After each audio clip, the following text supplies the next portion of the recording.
Welcome to Franchise Focus. I'm Laura Blackmore, your host, and a franchise consultant with over a decade experience in franchising. Franchising isn't one size fits all, and this podcast helps focus on what truly matters. Each week, we pull back the curtain with top industry experts, whether you're exploring your first franchise or expanding your portfolio. Let's dive in. Hello, welcome to Franchise Focus. Today, I'm joined by Peter Kourounis, the Chief Growth Officer of 1-800-Plumber+Air, a brand that's making waves in the home service space. Peter has a unique perspective because he's not only helping grow the franchise nationally, he's also a franchise owner himself. So today we're going to get behind the scenes look at what makes it work, who's succeeding, and why more entrepreneurs are jumping into essential service brands like 1-800-Plumber+Air. So welcome, Peter. Welcome. Thank you, Laura, for having me. Yeah. Excited to have you here. Can you give us an overview of how you got involved with 1-800-Plumber, both on the franchisee and the franchisor side? Yeah, so I started with 1-800-Plumber+Air about 6 years ago, and I came into the system through what you would consider a area representative. So an area representative hired me with my limited franchise development experience, but really my entrepreneurial drive, bringing me in to not only run his operation locally, but also to discuss franchise sales and franchise development within the states that he owned. So with candidates within the states that he owned, that was. It was exhilarating. It was also very difficult to do both things at the same time. And that's really where I fell in love with the business model, because as someone in development, it's often, I'm sorry to say this for some brands, but it often comes off as inauthentic, not transparent enough, doesn't really get quite under the hood of the details of the brand. But with candidates, ever since I started, and any type of candidate that I would speak to, I'd speak to as if I was an operator. Like, this is what I go through as a general manager of a location. This is what likely you're going to encounter. And that process has been exhilarating for some, but also scary for others. It's great to kind of weed those out a little bit. So anyway, kind of fast forwarding now into the latter years of my career here with 1-800-Plumber+Air, we've kind of grown into a small umbrella brand called Elevate Franchise Brands. Okay.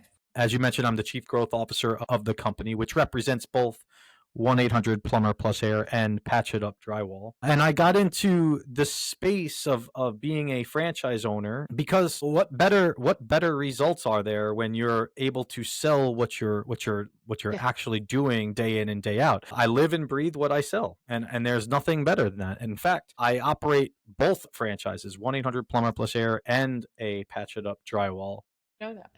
So at the entrepreneurial helm of who I am as a person, this is often what we talk about with your candidates, the typical, what does Tuesday at 2:00 in the afternoon going to look like for you? What does Tuesday at 7:00 in the morning look like for you in either brand? But primarily, the entrepreneurial side of 1-800-Plumber is kind of fairly recent. I've been in the drywall repair space now for a little bit of time, but both models are incredibly similar operationally. So in fact, the Patch It Up Drywall brand was morphed off of the 1-800-Plumber+Air brand. So we've been able to kind of talk in and out of talk tracks because they're designed to be incredibly similar. So when you're balancing both of these, the first question is, how do you have time for all that?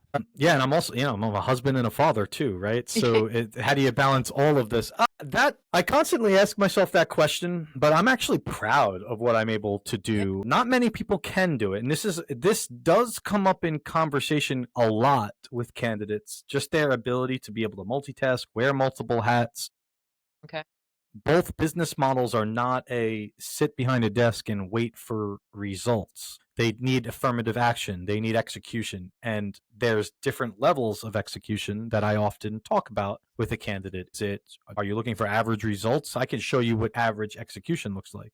Okay. Are you looking for that 25, 30, 35% net margin? I can show you what above average execution is going to need to look like in order to reach that plateau. And by using examples, real life examples, what I went through last week or what franchisees I hear went through last month or whatever the case, often these examples are being brought in. But getting back to your question, how do I handle it all? Through a little bit of combination of software and hardware. To tell you the truth, I would be lost without it. So I have kind of built like a command center for myself where multiple screens, and I'm able to look at multiple things and at the same time, and dashboards, and really can kind of make sure that my team is holding things together. And then of course people, right? You can't scale anything without the right people in the right seats. So I'm proud to say I got good management, good people in place that I depend on to execute in their roles, both on the technician side and also in the office side as well. That allows me to kind of really enjoy my position here with Elevate Franchise Brands Right. on a full-time basis. I'm putting in 70, 80 hours a week. I'm not embarrassed to admit that, but many people don't want to hear that. Right. Because they're thinking like I'm going to quit my 40-hour a week job to go work 80 hours. But I'm like, yeah, well, this is yours. You're nurturing it. You're building something. You should be passionate. You should be thinking about it night and day. I don't think about my business more than I think about my kids, but I think of my business like a fifth kid. Sure. Yeah. Yeah. Like it needs to be nurtured. It needs to be coddled at times. It needs to have my extreme attention at times. So at the end of the day, I probably sacrifice in some of the personal life. I don't go out as much. I don't have as big of a social life as I did in my 20s or my early 30s. As I'm getting into my 40s now, it's dedication, a lot of grit, a lot of tenacity. Right. Right. How much do you have to do on the business side with 1-800-Plumber? So at least though you're able, and also concurrently, I want to get a feel for that, but you're able to walk people through who want to be able to manage a business like you now. And I assume there's some type of transition to that, but how do you walk candidates through that, and how do you manage that personally? So a lot of candidates will come to me with an answer to a very early on question that I'll ask them. What do you want out of this? What do you want out of life? What is the goal? And it's often a question I tend to phrase differently because my day gets a little bit repetitive over time. Ultimately, that the question is framed differently, but the answers are always very different. And that's what keeps me on the edge of my seat. There are both women and men in various walks of life that want different things for themselves. Some understand what it means to say, I want financial independence, and some understand what it means that I want to build financial independence. We'll get candidates that want to own multiple businesses, restoration businesses, drywall businesses, plumbing businesses, electrical business. So we'll talk about how this could be the springboard to doing all of them, because we're two services in one. So you'll get two businesses in one to start. And then there's the opposite end of that spectrum where it's somebody wants to be a little bit more, leave their 9-to-5 job and be a bit more of how you would say, I think the vernacular is, I want to be a self-employed business owner, be in the business 40 hours a week, 50 hours a week, what have you, and have a core component in that. Typically, that's actually really not the type of candidate that we're looking for. So that conversation gets a little easier to have. But we'll talk through, just future goals. What do you want? How soon do you want it? And then we'll talk about, okay, well, if that's what you want, then this is a roadmap to how to get there. So speaking of that, then what makes a good fit for your franchise, or who? The who is really interesting. It, in a way, over the last 6 years, this has been, I've done many podcasts, and I would tell you that answer has changed from one podcast to another. It has changed quite seriously as the franchisor has gotten more educated to what their system is and who thrives in it over the years. And then the candidates or the franchise owners showing us how successful they can be with different attributes. So we're constantly learning and retooling what that person looks like. And here's where I will say I land on this. The franchise measures about 14 different attributes of a particular candidate throughout the sales due diligence process. So from the moment a consultant like yourself makes their first introduction, we have that first call, to the moment their background is checked and funds verification is completed, there's about 6 or 7 steps where we have to measure about 14 attributes. Now, I'm not going to go into what those 14 are today, but there are about 4 that I really need to see.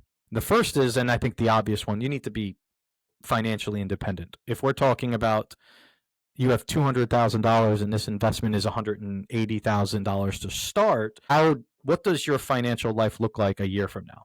$200,000 is going to get you the ability to own this franchise, but if it fails, that puts a lot of financial risk on both you and the franchise. So we typically like to see a bit more in reserve post funding. Then that typically is about $250,000 is what we would love to see a candidate have. While there are a few that kind of skate on in and have different things like HELOCs and houses and real estate and assets that they can sell, those would be those rare occurrences where we would let somebody kind of skate on in there.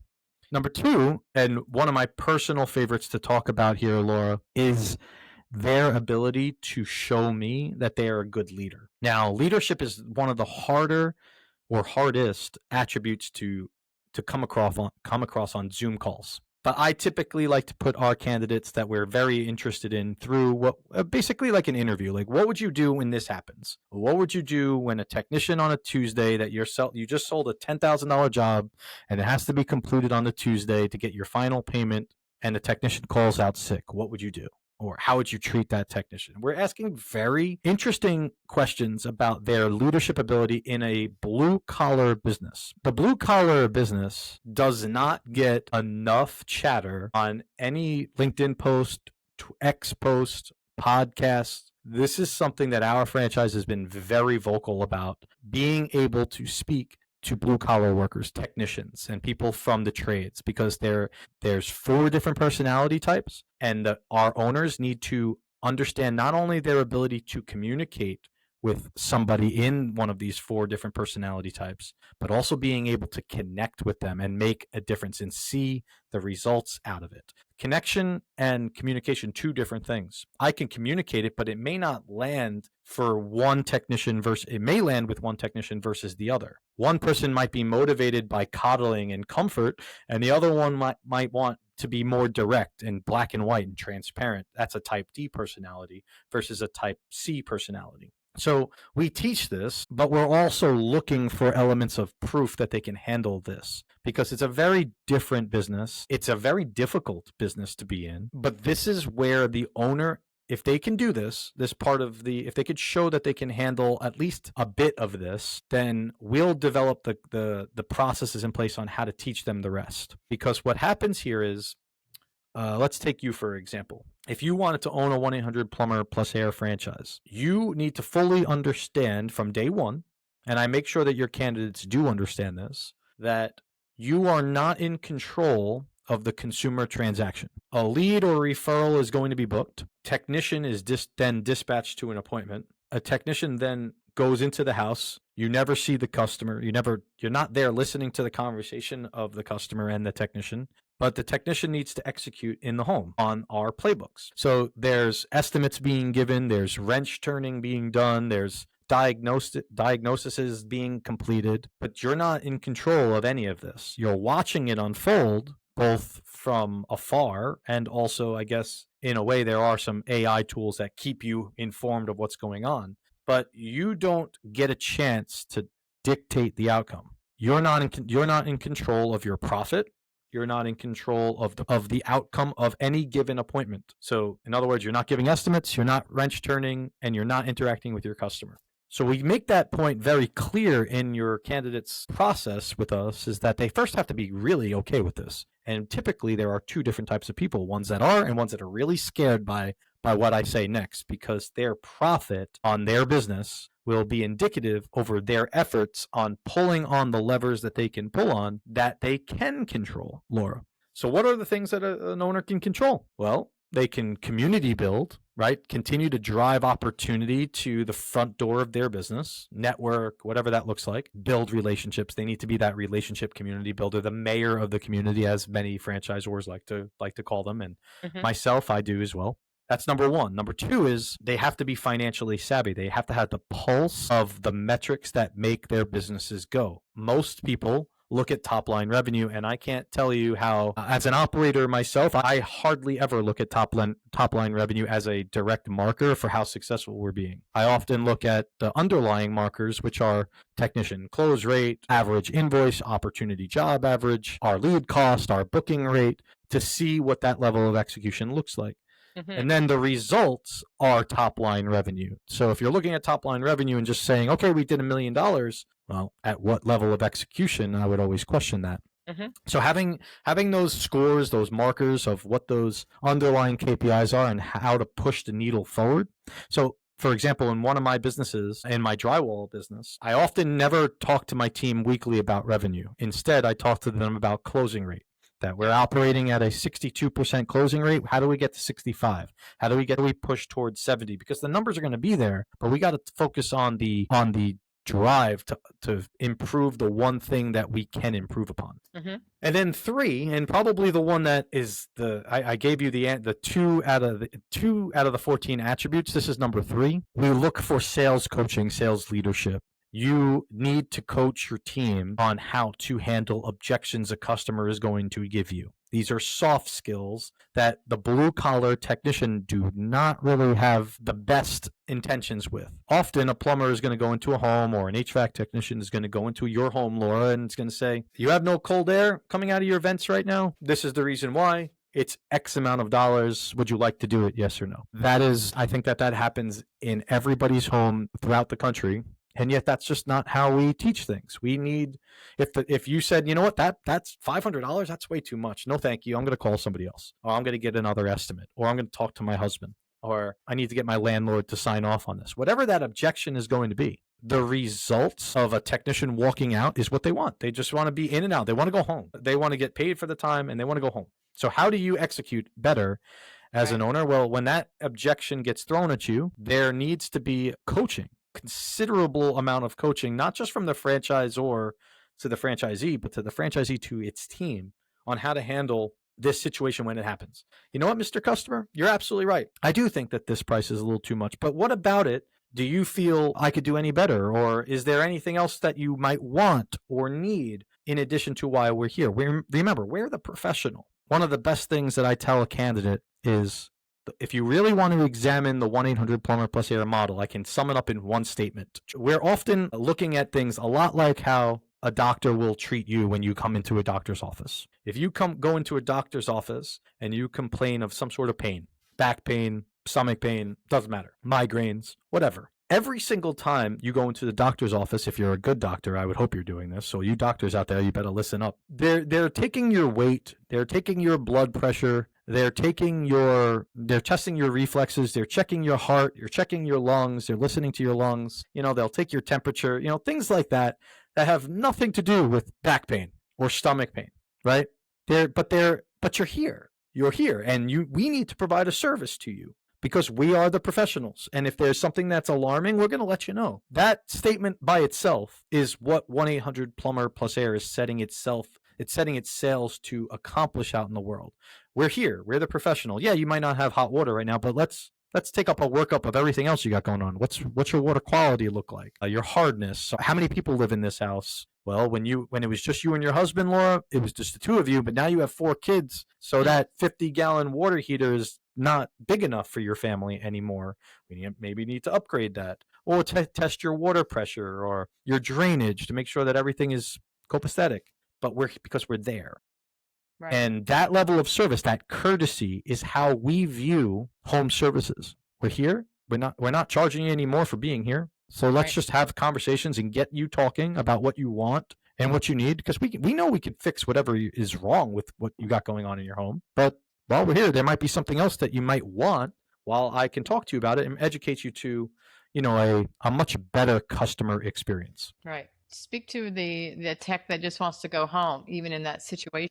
I assume that's a lot through training, compensation. How is that handled? How do you see it when it's happening, and how do you know how to then curtail that? Yeah, it happened to me last week, so it's very very on my mind, where a technician follows the process 70% of the time. They know they understand the model. At 8 o'clock in the morning, they're kicking butt. They're in the right mindset. They're ready to tackle the day. 10 o'clock appointment comes around. Still early in the day. I'm ready to kick some butt. We just finished that first job. We're on to the second one. Now the third one after lunch, it starts to. I could see the end of the day isn't near. It's 1 o'clock. I'm getting ready to clock out around 4. This guy's got a big problem on his hands right now. I just walked into maybe a 6-hour opportunity. I gotta try and figure out a way to get around this one and maybe schedule it tomorrow. So all I'm going to do is I'm going to give this guy a service. I'm going to tell him how much it's going to be to fix it, replace it. And all of a sudden, the model starts not being followed.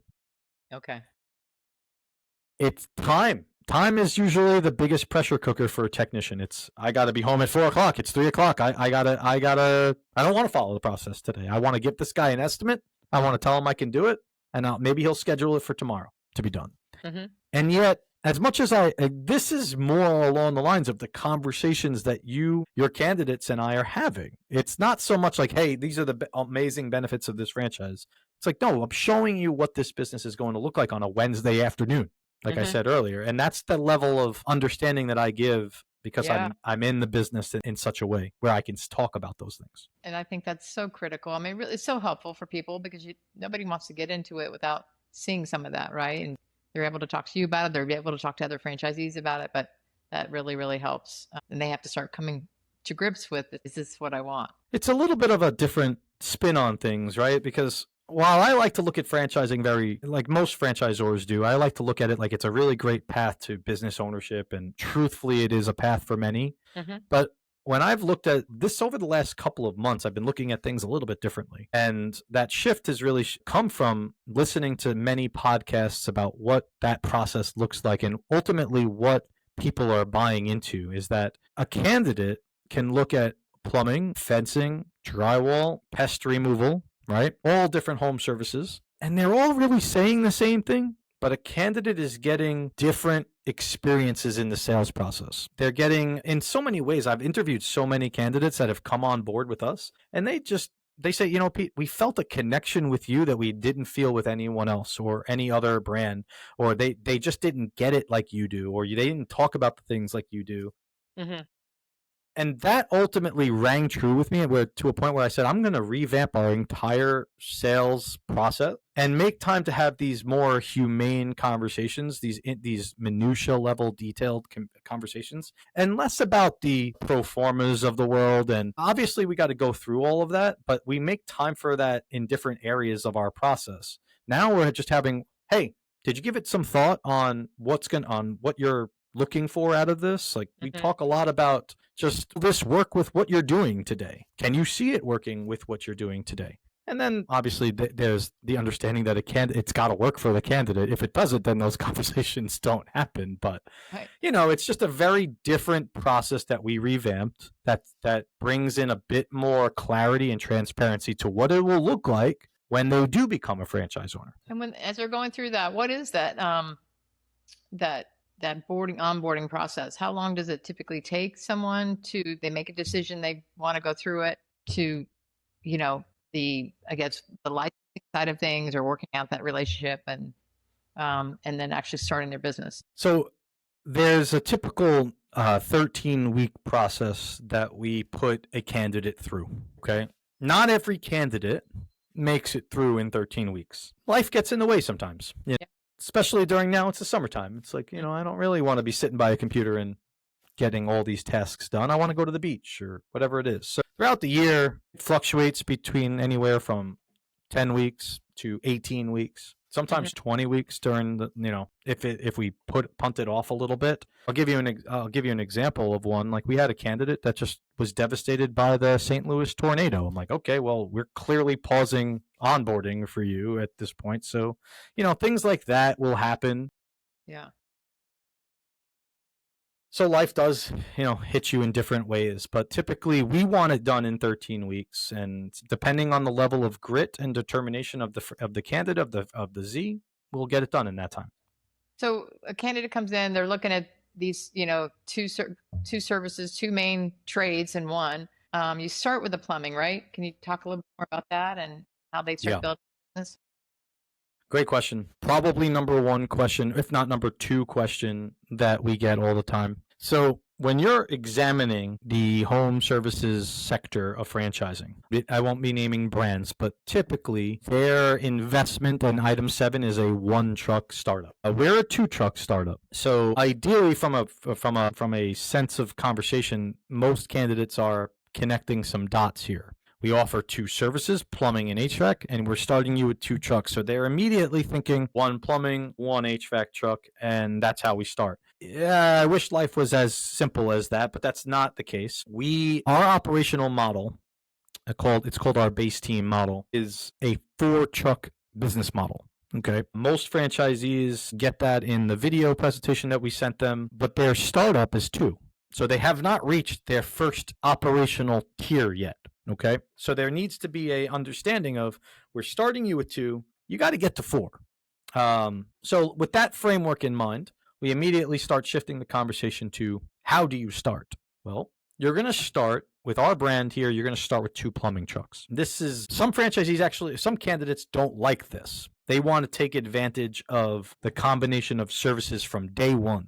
They think they're going to make an investment because it's a combination brand, plumbing and HVAC, 2 trucks, going to operate 1 plumbing, 1 HVAC truck, and immediately they start seeing the value. And I have to pump their brakes a lot. And that, for a lot of times, does deteriorate a relationship with a candidate because they're expecting something and we're not really ready to give it to them just yet. So the answer to that is, they have to hear why first. And the why is, it's a two-part answer. The first part is, if your plumbing technician, let's call it John and Jim. Let's say you start with 2 plumbers and they're John and Jim, and John sells a $10,000 job on his first day. Typically, a job of that magnitude is going to take several days to complete. So John will be fully booked for, let's just say, 3 days. Love it if it were 3 days, but most likely it'd be 4 days. Let's say he's going to be fully booked for 4 days. Now, in typical plumbing fashion, a job like that will most likely also mean that they need help, meaning an extra pair of hands. So having 2 technicians on the job will allow that to get done faster, or more efficient would probably be a better term to say. But let's just say, hypothetically, John can do it himself for 4 days. He's going to get the job done. That allows your business to stay consistent by continually to do other plumbing calls while a large sale has been made. Okay, your business did not shut down because you got 1 technician on 1 job for 4 days. You got leads coming in that still need to be booked. You got to execute, and you got to have this little sense of rinse and repeatability to our business model. Okay, you're going to get opportunities every day. Let's go execute on them. So from that perspective, it's very balanced. Okay, you get revenue that was recognized in a big job that you're doing, and you got you're still able to handle plumbing calls throughout the day and week. Number 2 is on the flip side of that. Let's say John, or in this case, Jim, calls out sick and he's got terrible stomach pains and he's unable to move. He's nauseous, he's unable to keep food down, and he's out of work for 3 days. So if you add 1 technician, your business is over. You're not making any revenue for that time period. So from a safeguard perspective, we're going to balance that out by having another technician that is capable of working in the same, what we call, business unit. So you're not going to throw an HVAC technician into a plumbing call, right? So there's that balance as well. Now comes the time for the HVAC part of this conversation. So I mentioned earlier, we have a lot of very intimate conversations with candidates, and it's very different. We'll ask this question to them: when would they like to add HVAC into this business model? And that answer is typically very quickly. Yes, I want to do it within the first few months, few weeks. That's all well and good, but we just have to have a plan. Because what that means is your overhead expenses are going to go up. Your marketing expenses are going to go up because now you're advertising for additional services that you can provide. There is licensing, right? So there's plumbing licenses and then there's HVAC license. So you have to acquire both. There's a truck that you need to secure. This is how much the truck is. This is how long it takes to get. And we start planning out an attack. So typically what we'd like to see is somewhere within the first 6 to 8 months, they're adding their 3rd truck on the road. That's when they'll add their HVAC service for the first time on the 3rd truck. Now, lately, this is very interesting and hot off the presses. I've been shifting a little bit of that conversation a little bit as well, because I want our owners to not only have their 3rd truck, but I want them to treat this much like they treated their initial investment. You started with 2 plumbing trucks, and now when you're ready to do HVAC, I want you to treat this like a separate business. Trucks on the road to do HVAC services. Let's do exactly what we did on the plumbing side. Just replicate it, take plumbing out, throw HVAC in, and all of a sudden we're cooking with gas, as my dad would say. That is a plan that can be executed within the first year. But most candidates are going to come across as timid, scared. There's fearful of additional expenses and additional investment that needs to be made. So it needs to be presented delicately in a way that makes sense for them financially. What about candidates' fear? Like, how long does it take to fully fill those trucks? I guess, do you have one truck idle for a while and you're spending that cash on that truck and it's not full, or is the opportunity cost of not having enough technicians to be able to respond, is that better off? Like, how do they balance that? Well, it starts by identifying the real question that you're asking, and is there a shortage in talent? And the answer to that is yes, there is, but we're not drastically impacted by it yet. Anybody will tell you that the trade schools are less and less students are graduating year over year. It's sad to say. It is upsetting that we're in two trades, drywall and plumbing and HVAC, and we're kind of seeing not that many people want to get their hands dirty as they used to. It's sad. But the reality is that there's still a lot of people out there that have that skill and are willing to learn a skill. And the talent is high. It's high-skilled labor. It's high-skilled labor we're talking about here. And that alone can throw away 30% of our candidates that come our way. They get scared off by high-skilled labor. And I often think of myself and saying, I don't know a business model that does not require some sort of high-skilled thinker, at least some level of high skill. But I'm sure there are some business models, but not that produce at this high volume or this potential economy of scale or has high revenue dollars tickets, like multi-million-dollar revenues are in our system. I'll say it like this. Often enough, recruiting is not the problem that we see in our franchise system. In fact, one of the things that we talk about as something that we are striving to improve on is the talk track around retaining employees. Since day one of my business ownership, I've had the same technicians with me since day one.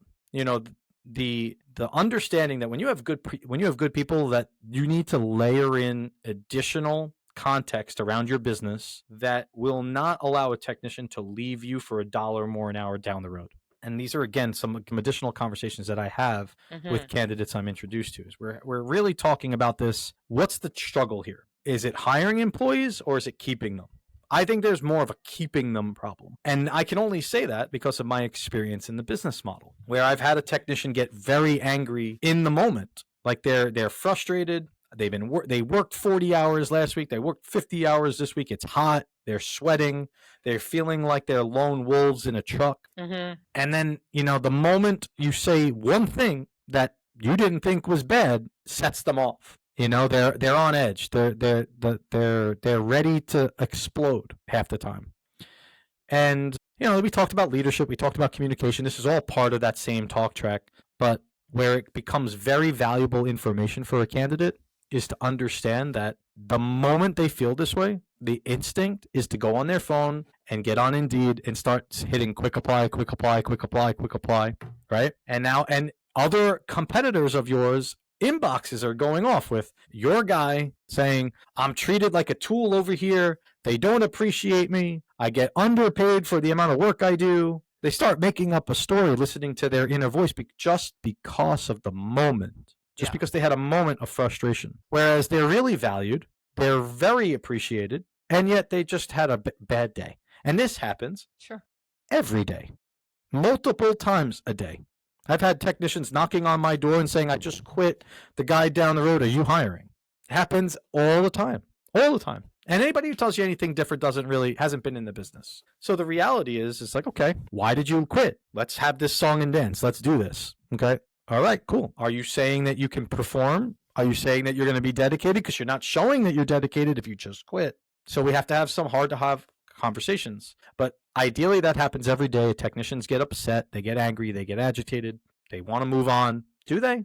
Well, if you layer in some barriers, I often talk about one little thing. I'm going to throw this in there. One little tip for those business owners out there that are in the trades. I would highly encourage you to do this. I learned about it from my mentor. I'm going to share it right now on your platform. When you hire a technician for the first time, have them answer a questionnaire. On that questionnaire, you should be giving them little tips on, like, when is your wedding anniversary? Or what is your favorite movie? Or what is the thing that you like to drink? When you go out on Friday night, what do you like to do? What are your kids' names? What are their birthdays? What sports are they into? Are they into sports? What are they into? What are they passionate about?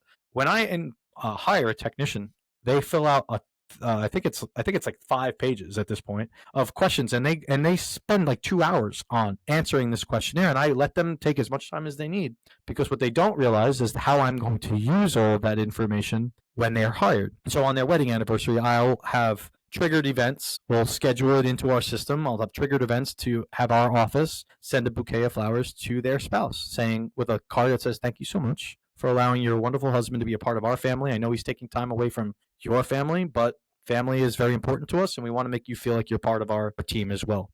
That goes out on every wedding anniversary for every technician that we have. When a technician reaches their first tier of close rate, I don't reward them with money. Anybody can do that. I reward them with a basket of their favorite snacks. I have a technician who loves, I just found this out the other day, I have a technician that absolutely loves something called rainbow straws. Never heard of them, don't even know what they are, don't even know where you can buy them from, but I went on Amazon and I bought a box of rainbow straws, and the sour kind. He said, make sure they're the sour kind. And I bought him like a 12-pack of these little things and said, you reached your target, congratulations. Instead of giving him $50 bonus, $100 bonus, whatever, this landed better, and we did it in our team meeting, and everybody applauded, everybody congratulated the guy, and it was great morale, great culture. This is the way, okay? Not treating somebody as a tool. Thank you so much for driving up revenue for us. This is how much I'm rewarding you in commission. Guess what? Everybody's doing that. So you have to stand for something better.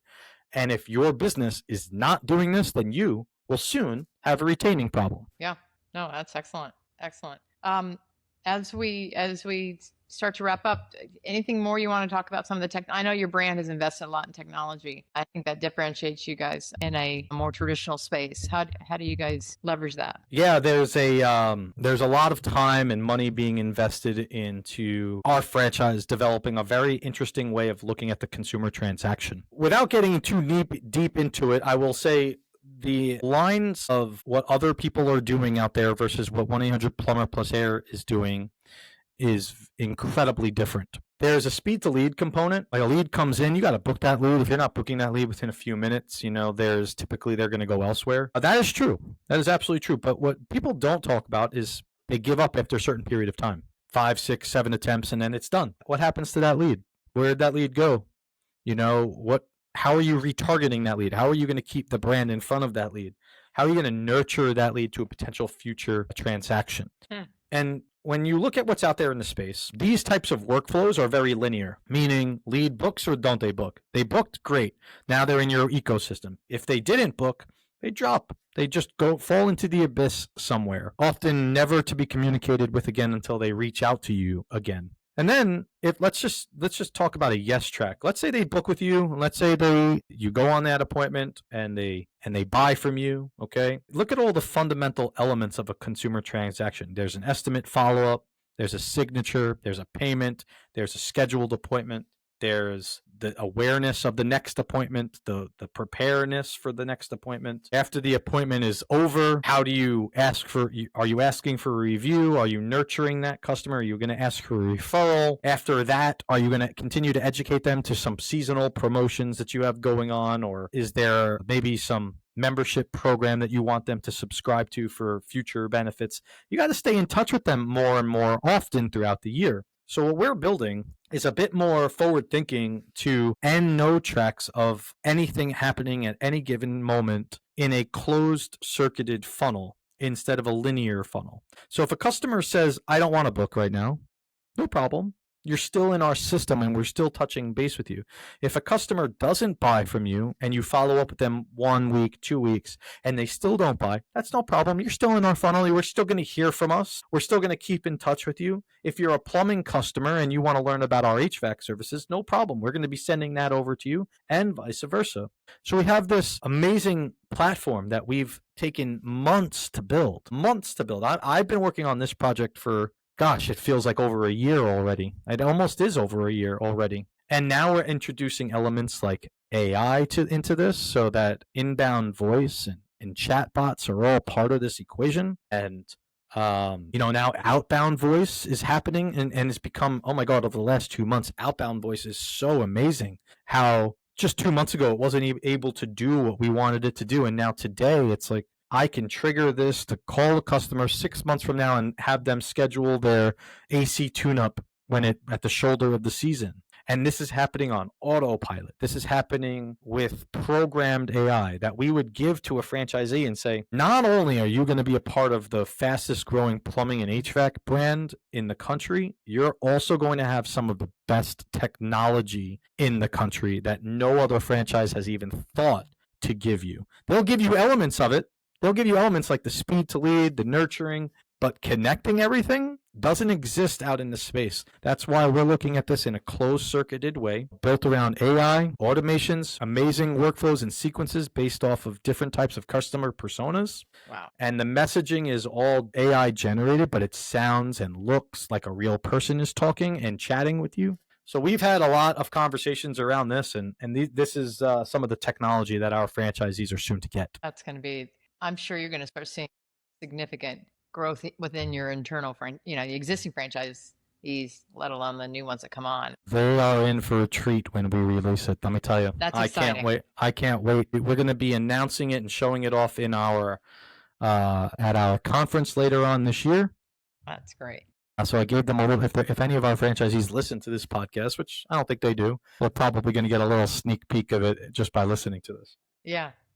Oh, that is so incredible. I mean, everything you've brought up, so much depth, so much, I don't know, it's just such a tangible conversation. It's very different than I've had many. And so I think people are going to really enjoy this. I think anything else that you want to share with prospective candidates that are thinking about this industry or thinking about 1-800? Yeah, just if you're thinking about home services, if you're looking to get into the trades, 1-800 Plumber+Air has got a great opportunity. It's a very frugal opportunity when compared to other brands out there to get into 2 verticals in one. That's tremendous. If you're looking for an industry that's not going to be replaced by AI, if you're looking for something recession resistant and certainly economic climate resistant, this is definitely got a great talk track around all of that. But if you're really wanting to be on the forefront of what we're doing with AI and automations and our technology, man, we have something really good here, really cooking with gas, and I'm really excited to share it with you. Sounds great. Thanks again for your time. This has been wonderful. Absolutely, Laura. Thank you so much for having me. All right. You take care. Bye now. That's a wrap for this episode of Franchise Focus. I hope you found today's conversation insightful and inspiring. If you're thinking about franchise ownership or want to learn more about the brands we discuss, connect with me on LinkedIn or visit my website at blackmorefranchiseconsulting.com or just leave a comment. And if you enjoyed this episode, be sure to subscribe, like, comment, and share it with someone. Thanks for tuning in, and I'll see you next time on Franchise Focus.